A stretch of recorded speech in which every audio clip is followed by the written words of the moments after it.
Our next speaker is a London, Ontario mother of two who is passionate about human beings.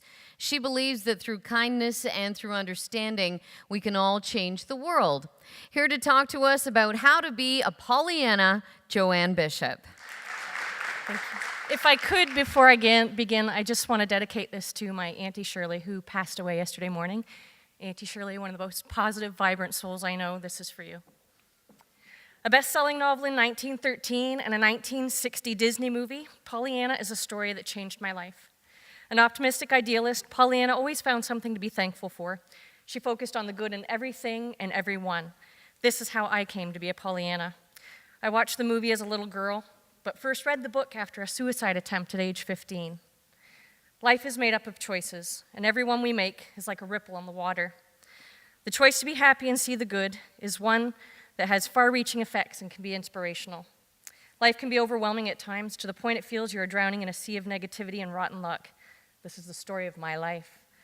But acceptance of the things that are out of our control, death, illness, accidents, and other random fated events, is key to being a Pollyanna. There is no greater reminder that we are human than pain and loss. My legs are shaking. It's easy to say, I hate my life, and throw your hands up in defeat, but it's important to remind yourself that somewhere, someone has it much worse.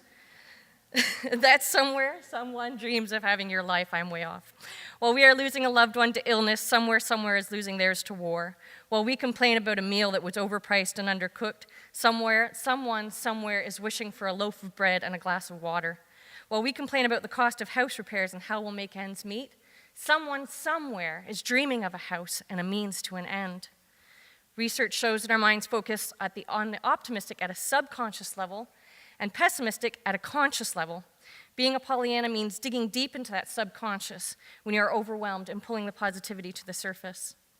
Don't be a slave to your negative life experiences or anyone else's, but do find empathy.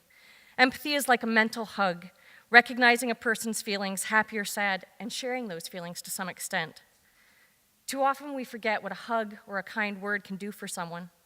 Empathy is about seeing through another person's eyes for a moment and trying on their shoes. Sympathy is living life through those eyes or wearing those shoes. One of my favorite paragraphs from Pollyanna says, "What men and women need is encouragement. Their natural resisting powers should be strengthened, not weakened.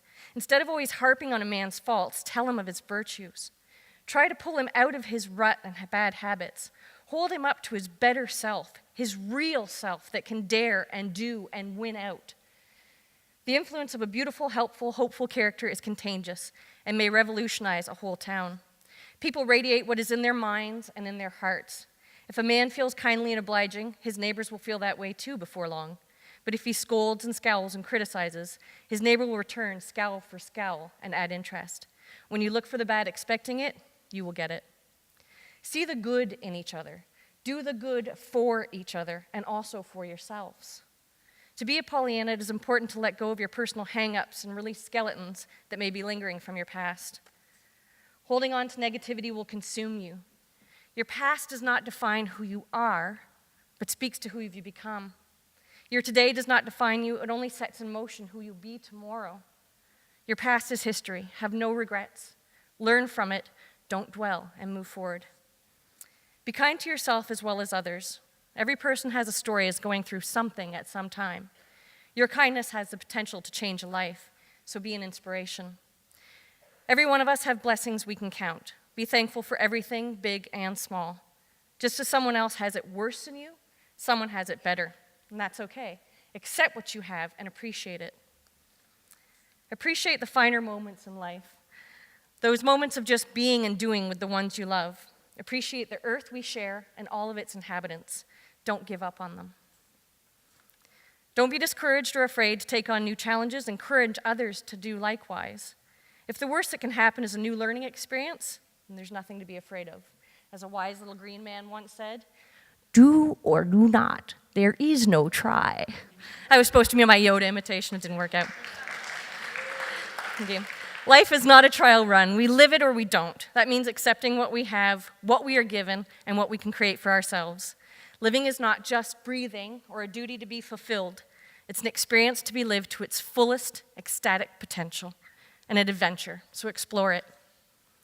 It isn't always easy being a Pollyanna, to stay positive and find the good in trying situations or change negative minds.